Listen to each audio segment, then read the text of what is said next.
अस्सलाम वालेकुम ग्रेड 6 पहली वीडियो में हमने इस नज़म की रीडिंग की थी। आज हम इसका शॉर्ट सिलेबस करेंगे, ये आप लोगों के पास मौजूद होगा।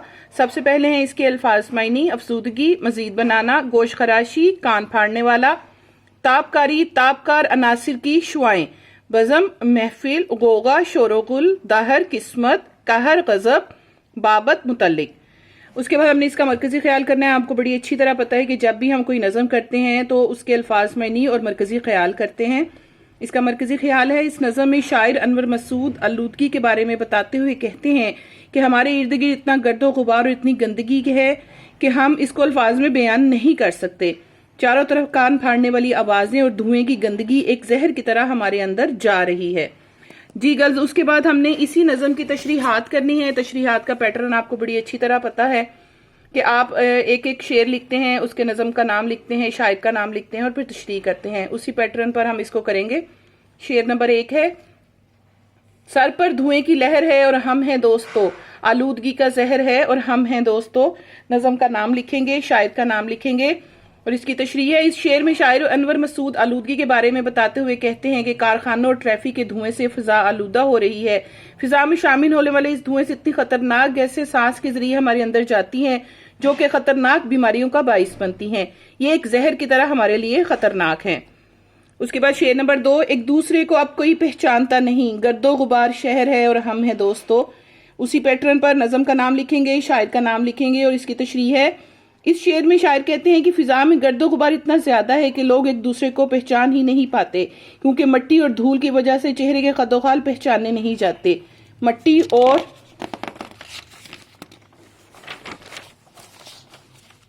रेत के ज़रात हवा में शामिल हैं जो कि न सिर्फ हमारी सेहत के लिए नुकसानदेह हैं बल्कि एक खतरनाक जहर का काम कर रहे हैं। शेर नंबर 3 है, चारों तरफ गोश खराशी के सिलसिले, एक शोर 8 पहर है और हम हैं दोस्तों। नज़म का नाम, शायर का नाम और इसकी तशरीह है। इस शेर में शायर कहते हैं कि हमारे चारों तरफ इतना ज्यादा शोर है कि ऐसा महसूस होता है कि इस शोर की वजह से कान फट जाएंगे। इर्द गिर्द ट्रैफिक, कारखाने, मुख्तलिफ आवाजें समात के लिए इतनी खतरनाक हैं कि इंसान खुद को निहायत अजियत में महसूस करता है। कान फाड़ने वाला शोर इतना तकलीफ देह है कि बयान करना मुश्किल है और हम इस शोर गुल के साथ ही जिंदगी गुजार रहे हैं। शेर नंबर 4 है, किसी इम्तिहान में है समात ना पूछिए, गुगाए बज़ में दहर है और हम हैं दोस्तों।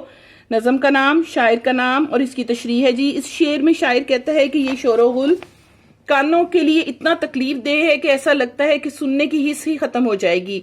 हर पल हर घड़ी शोरगुल अजियतनाक है और इस शोरगुल को देखकर ऐसा लगता है कि जैसे ये किस्मत में लिख दिया गया है और हर महफिल का हिस्सा है। इस शोरगुल की अजियत के साथ ही हमें जिंदगी गुजारनी है।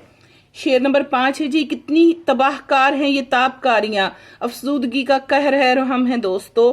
नज़म का नाम, शायर का नाम और इसकी तशरीह। इस शेर में शायर कहता है कि दुनिया में इतने खतरनाक हथियार और ताबकार अनासिर बन चुके हैं कि उनसे खारिज होने वाली शुआएं एक कहर की तरह हम पर बरस रही हैं। ऐसा लगता है कि ये खतरनाक शुआएं मजीद तेजी और गजब के साथ हमें नुकसान पहुंचा रही हैं। इनसे बचाव और हिफाजत अब नामुमकिन है। ये आलूदगी हमारी जान लेकर छोड़ेगी। शेर नंबर 6 है, हमसे हवाए शहर की बाबत न पूछिए, रग रग में एक जहर है और हम हैं दोस्तों। उसी पैटर्न पर नज़म का नाम और शायर का नाम लिखेंगे और तशरीह है इसकी। आखिर में शायर अनवर मसूद कहते हैं कि हमसे हमारे शहर और शहर की हवाओं के मुतालिक मत पूछो, क्योंकि गंदगी और आलूदगी इतनी ज्यादा है कि ना तो फिजा साफ है और ना ही हमारे इर्द गिर्द का माहौल। हमारी रगों में ये गंदगी एक जहर की तरह उतर रही है और हमें तकलीफ और अजियत में मुब्तला कर रही है। जी गर्ल्स, इस नज़म के जरिए आपको ये पता चला है कि आलूदगी हमारी सेहत के लिए कितनी नुकसानदेह है। हमें चाहिए कि हम अपने इर्द गिर्द के माहौल को साफ रखें ताकि सेहतमंद जिंदगी गुजार सकें। उसी पैटर्न पर जैसे आप क्लास में काम करते हैं, आपने इसको नीटली अपनी कॉपी में करना है और लर्न करना है। अल्लाह हाफिज।